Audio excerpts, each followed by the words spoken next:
Hello everyone, welcome back to my YouTube channel 99 Reviews. In this fresh video, I will tell you guys some very useful settings which will make your iPhone more secure. So let's start the video. The first thing is you have to open Settings, then scroll down and open General here. Scroll down again and open Background app, Refresh. If this option is turned on, then turn it off, because Background app refresh is running apps in the background. And these apps may tracking your location or your private data too, so turning this off will help you secure your iPhone.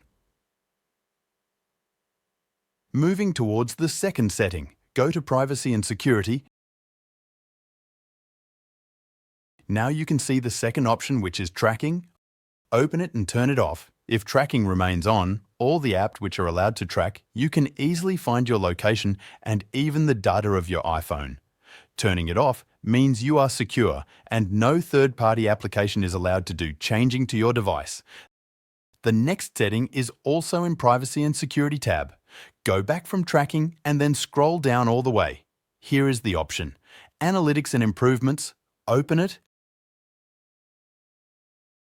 And if Share iPhone Analytics is turned on, then turn this option off. If this setting is turned on, then your all iPhone analytics will be shared and all your data will be sent to analytical experts. So if you not want to share it, then turn it off. Now go back and in the end, you can see the option of Lockdown mode. Open it.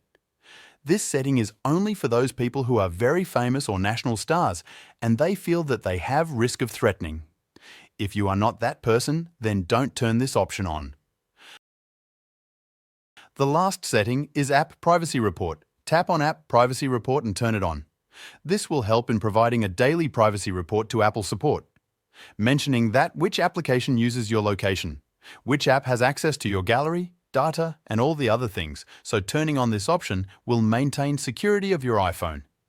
These are some very useful settings which an iPhone user must try to secure their iPhone. So that's it for the video. I hope you guys like this video. Don't forget to subscribe my YouTube channel, 99 Reviews, and I will see you in the next one.